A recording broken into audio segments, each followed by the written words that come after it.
아주버님 얘기까지 하면 너무 길어지는데 간단히 말씀드려서 외모도 솔직히 별로시고 성격은 더 별로세요. 안녕하세요. 예스사연 라디오입니다. 오늘 사연은 시어머니와 싸웠어요입니다. 이번 이야기는 시청자분의 사연이 맺힌 게 많아 꽤 길기 때문에 1부와 2부로 나뉘어서 진행하도록 하겠습니다. 그럼 시작하겠습니다. 결혼 3년차 가정주부고요. 이제 5개월 딸이 있어요. 이번에 시어머니랑 크게 싸웠습니다. 저는 솔직히 말하면 착한 며느리는 아니고 제 입장에서 그냥 생각했을 때 부당한 대우를 하실 때는 말대꾸도 좀 했어요. 저도 처음부터 말대꾸 한 건 아니고 진짜 몇 번 참다 이렇게 됐네요. 그런데 이번엔 정말 너무 참을 수가 없어서 큰 소리를 내면서 싸우게 됐습니다. 우선 제가 처음부터 이런 건 아니었어요. 전 집에서 훈육도 많이 받고 어른 무서워할 줄 알아야 한다고 가르침을 듣고 자랐어요. 사실 매도 많이 맞아서 어른들한테 공손한 편이에요.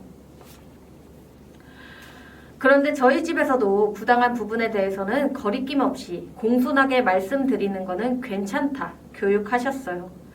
한마디로 어른한테 공손하다, 더 나아가 어른한테 공손하게 말씀드리고 행동해야 돼 라고 배웠어요.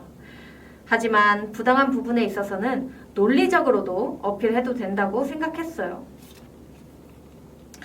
그런데 시어머니는 이게 안 통하시는 분입니다. 처음에 인사 갔을 때 있었던 일입니다. 분명 그 자리는 저희가 주인공인 자리죠. 저와 남편이 결혼이라는 연을 맺는 것에 대해 인사하러 간 중요한 자리인데 왜 자리에 있지도 않은 아주버님 칭찬을 들어야 하고 화제가 아주버님이 되는 거죠? 왜 밥 잘 차려주시고 화기애애하게 밥만 먹으면 되는데 먹는 내내 아주버님 칭찬을 얼마나 하시는지, 학창시절에 공부를 잘하셨는지 여자한테 인기가 많았는지 제 남편을 얼마나 챙겨줬는지에 대해 귀 아프게 이야기하셨습니다. 밥을 다 먹고 과일 먹는 자리에서는 앨범을 다 꺼내오셔서 아주버님 어렸을 때 얼마나 귀여웠는지 잘생겼는지 이야기를 듣고 앉아 있었습니다. 처음에는 네네 하고 응하다가 점점 기분이 이상하더라고요. 그래서 아주버님 얘기 꺼내면 아 그러셨구나, 우리 땡땡씨는 어땠나요? 하고 화제도 진짜 몇 번이나 돌려보려고 했고 남편도 형 얘기 좀 그만해 라고 말할 정도였는데 예비시댁 집을 나오면서 뭐지? 하면서 찜찜한 생각이 들더라고요. 남편에게 아무 소리 안 하고 방금 뭐였어? 나 뭔가 기분이 이상해 했더니 남편도 감으로 알아듣고 그냥 엄마가 장남 하는 게 있어 자기가 이해해 하고 그날은 그냥 넘어갔어요. 진짜 이상했지만 그냥 옛날 사람이구나 이런 걸로 넘어갔어요. 사실은 저희 엄마보다 2살 많으신데요. 저희 엄마는 제 남동생을 그렇게 안 하시거든요. 아주버님이 명절 때고 생신이고 어버이날이고 안 오세요. 바쁘시다는 핑계로 안 오시거든요. 다른 때는 몰라도 명절이잖아요. 아주버님은요? 하면 어젯밤에 다녀갔다 하세요. 어버이날이고 생신이고 아주버님이랑 상의해서 해야 하잖아요. 니네가 알아서 하라고 하시고 안 오세요. 어머님은 민망하신지 항상 묻지도 않으신데 너희 형은 어젯밤에 다녀갔다고 하세요. 실제로는 한 번도 안 오셨다고 하네요. 물론 평소에 왕래는 있으신데 명절이고 생신이고 아무것도 안 챙기세요. 매일 얼굴 잘생겼네, 착하네, 여자 많네 하시는데 나이 40이 다 돼가시는데 장가도 못 가셨어요. 결혼한 지 2년 정도 됐나? 명절 때 저희 부부한테 그러세요. 너희 형 결혼도 안 하고 있는데 신경도 안 쓰이냐고. 제 남편한테도 아니고 저를 보고 그러세요. 그래서 제가 어떻게 신경을 써드리면 될까요? 했더니 소개도 좀 시켜주고 그러라고 말하세요. 주변에 아는 여자들 없냐고 처음엔 웃으면서 말씀드렸어요. 저는 지방 사람이고 서울에 올라와 일하다 남편 만난 거라 서울에 아는 여자가 많이 없어요. 그래서 어머님께 제가 서울에 친하게 지내는 아는 여자분이 별로 없네요. 그리고 아주버님 소개시켜드릴 만한 마음에 드는 아가씨가 없어요. 라고 했더니 한 달이 건너라도 알아와야 하는 거 아니냐고 제가 그때 일하고 있을 때라 또 바보같이 소개팅 자리를 알아봐 드렸어요. 아주버님 얘기까지 하면 너무 길어지는데 간단히 말씀드려서 외모도 솔직히 별로시고 성격은 더 별로세요. 작은 공방 사업 하시는데 그나마 나은 건 그럭저럭 되시는 편이신가 봐요. 결혼한 지 2년이 지나갈 때까지는 몇 번 못 봐서 어떤 분인지 잘 모르기 때문에 소개팅까지 해드렸는데 시간이 갈수록 참 진짜 말하자면 깁니다.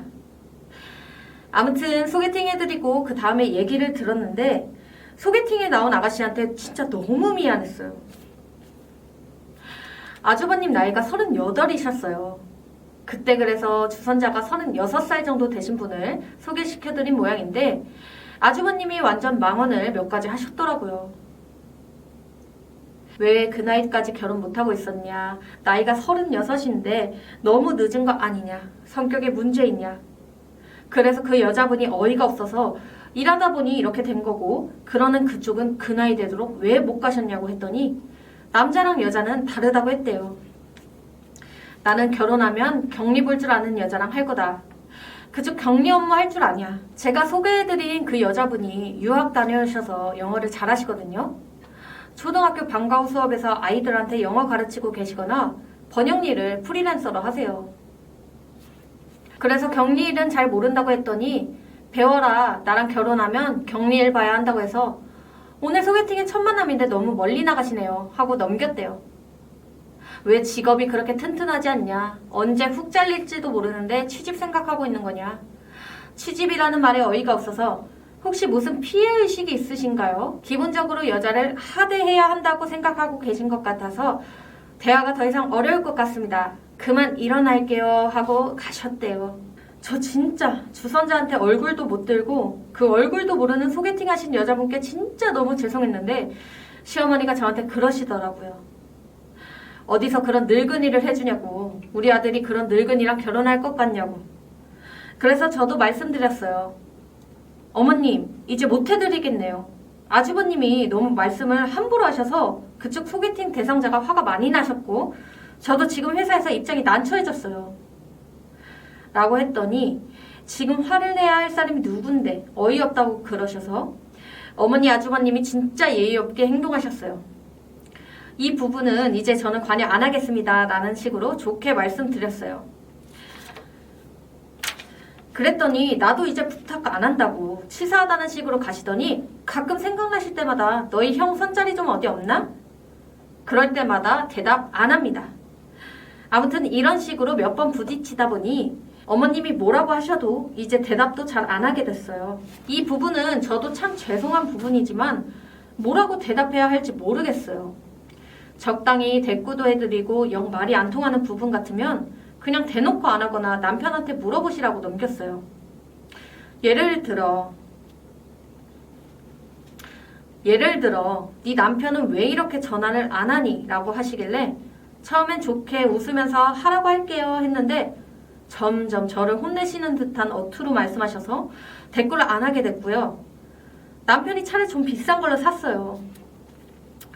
이 부분은 진짜 저랑도 많이 의견이 엇갈려서 시간을 오래 끌었는데 남편이 오래 타겠다고 조심하겠다고 약속을 한 후에 결국 남편 너무 기죽이면 안 되겠다 싶어서 사라고 했는데 그런 부분에 대해서도 저한테 뭐라고 하세요. 해프다고. 억울해서 저도 말렸다고 몇 번 말씀드렸는데 집에 오셔서 뭐만 바뀌었으면 저한테 해프다 하셔서 이제 그냥 대꾸도 안 해요. 대화가 늘 이런 식이에요. 아니 또 이걸 바꿨어. 너희 남편 혼자 버는데 넌 참 손도 크다 라고 빈정거리시면 전 그냥 대놓고 말대꾸는 안 하고 제 할 일 하거나 정 못 참겠으면 남편이 산 물건이니 남편더러 물어보세요. 했냐라고 말이에요. 제가 아이를 가졌는데 유산기가 좀 있어서 남편이랑 상의하에 회사를 그만뒀어요. 그만두면서도 몇 날 며칠을 저도 고민 많이 하고 진짜 너무 힘들었지만 아기를 위해서 그만뒀어요.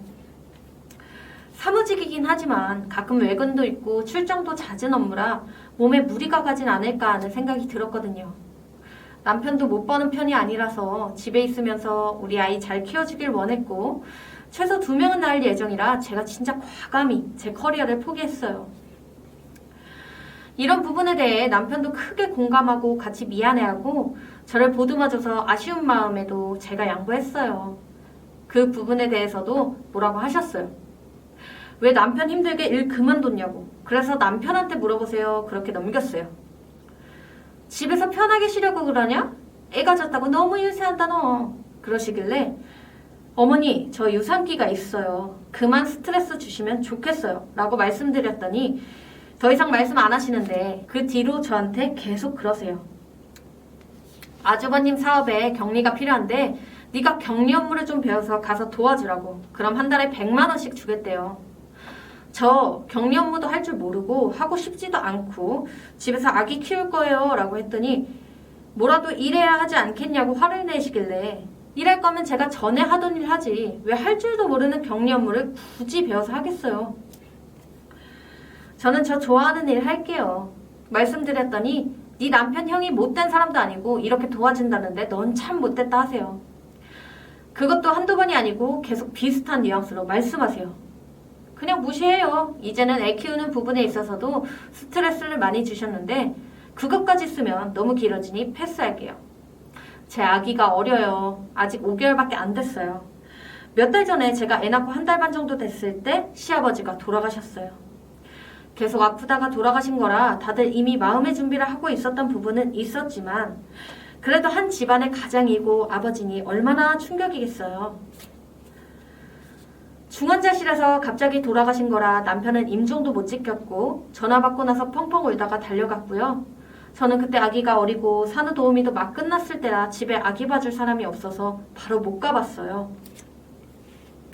신생아 데리고 장례식장 가는 건 아무래도 무리라 생각이 들어서 남편도 당연하다고 말했고 어머니한테도 전화로 위로드리고 죄송하다고 아기 맡기고 얼른 달려가겠다고 말씀드렸고요.